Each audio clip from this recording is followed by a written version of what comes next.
Olá, que a graça e a paz de nosso Senhor e Salvador Jesus Cristo esteja com você, com a sua vida, com toda a sua família. Gostaria de ler com você o texto da carta de Paulo aos Colossenses, capítulo 3, do versículo 12 ao versículo 13. Assim nos diz a palavra do Senhor.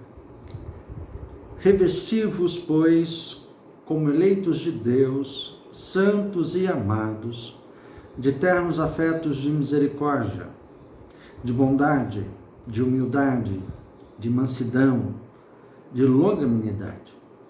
Suportai-vos uns aos outros, perdoai-vos mutuamente, caso alguém tenha motivo de queixa contra outrem, assim como o Senhor vos perdoou, assim também perdoai vós. A igreja de Colosso, como muitas outras igrejas que já existiram sobre a terra, experimentou algo que faz parte também da nossa experiência, que é ser humana.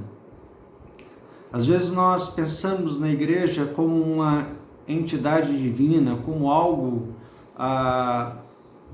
pronto, santo, totalmente perfeita.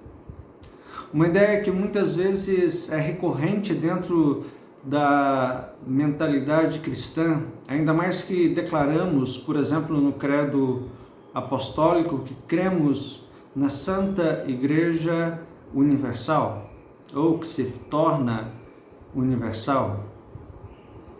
A santidade da igreja é a santidade de Cristo, que nos santifica como pessoas e que santifica a igreja enquanto organização, enquanto instituição.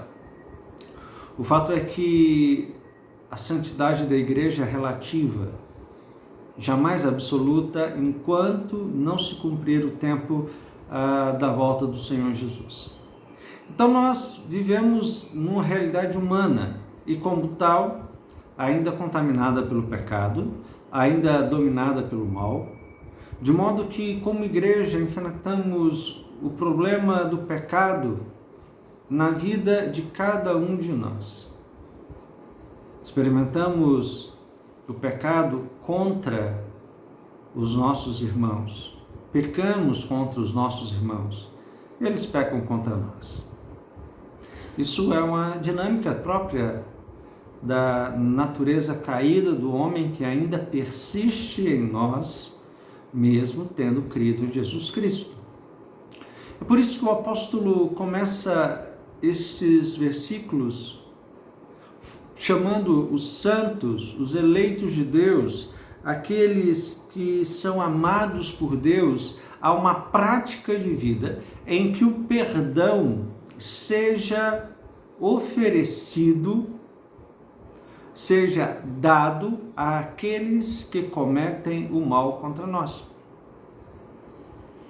O princípio do cristianismo, e que o apóstolo Paulo aborda aqui de maneira fantástica, é que somos perdoados para perdoar. Alguns dizem que possivelmente isso não aconteceu mesmo, que Paulo nunca teve contato com os evangelhos escritos por Mateus, Marcos, Lucas ou João. Seu evangelho é todo revelado pelo Senhor.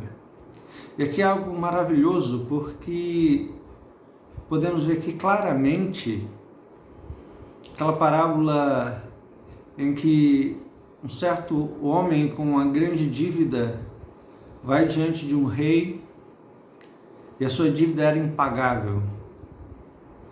O rei perdoa aquela dívida, algo que jamais aquele homem poderia pagar. E de repente este homem se vê numa situação inversa. Ele encontra com alguém que lhe deve, e este, clamando como ele clamou diante do rei, se nega a perdoar a dívida, se nega a ouvir o seu devedor. Sabendo o rei disso, ele manda chamar aquele homem que ele havia perdoado e decreta a injustiça dele. É isso que o Senhor Jesus também nos ensina na oração do Pai Nosso.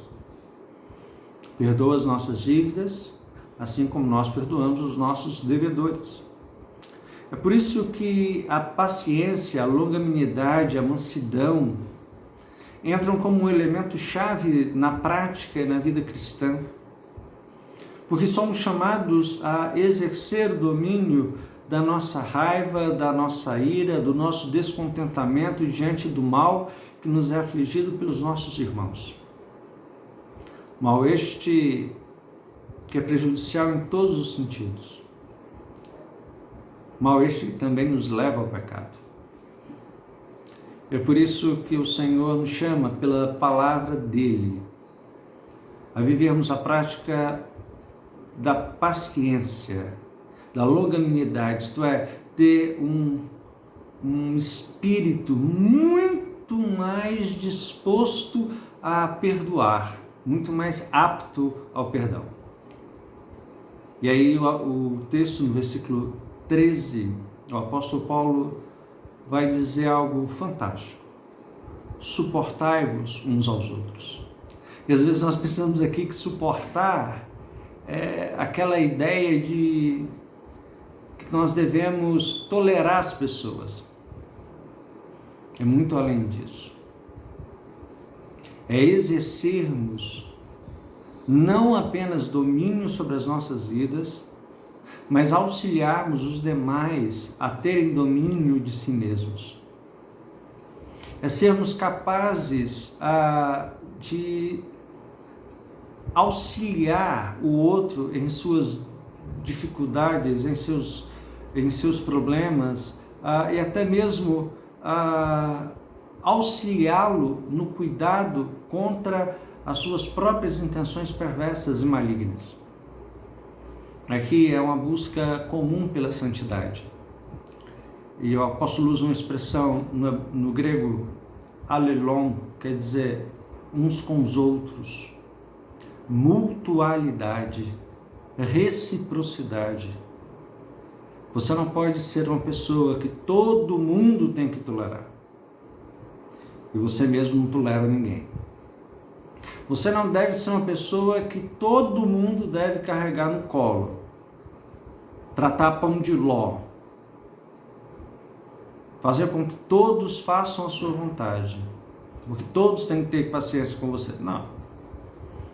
A Bíblia ensina que todos nós devemos nos sujeitar uns aos outros e auxiliarmos-nos uns aos outros, para que possamos santificar uns aos outros, para que todos nós possamos também entrar no reino dos céus, experimentando a alegria de pertencermos ao Senhor, com certeza, sendo rica e poderosamente abençoados por Ele, e que Ele mesmo nos abençoe. Vamos orar. Deus Santo, nós reconhecemos, Pai, que o pecado e o mal fazem separação entre nós e o Senhor, mas também Deus faz separação entre nós e os nossos irmãos. Por isso, Pai, eu te peço, em nome de Jesus, que o Senhor possa nos sustentar nesse tempo da nossa peregrinação, fazendo com que, Pai, sejamos capazes de viver a experiência da paciência, da longanimidade, de termos, Deus, um espírito aberto e capaz, Deus, de dar suporte aos nossos irmãos, a andarmos, Deus, a segunda milha, vivermos a experiência, Deus, da abnegação, mas de maneira tão mútua, Deus, que cada um de nós se torne encorajado ao cuidado uns com os outros. Por isso, Pai, neste dia, que o Senhor Deus nos conceda a Tua graça de vivermos, Pai, segundo o Teu querer, para que a Tua glória se manifeste em nosso meio e que possamos, Pai, experimentarmos o Teu cuidado. Abrevia o tempo, Deus, desta separação, abrevia, Deus, o tempo desse confinamento, a fim, Deus, que possamos mais uma vez nos reunir, celebrarmos, Deus, em comunidade, o louvor, a glória e a honra que só é devida ao Teu nome. Sustenta-nos, Deus, em todas as coisas, assim nós choramos em nome de Jesus. Amém. Que Deus nos abençoe, que Deus nos dê a sua graça.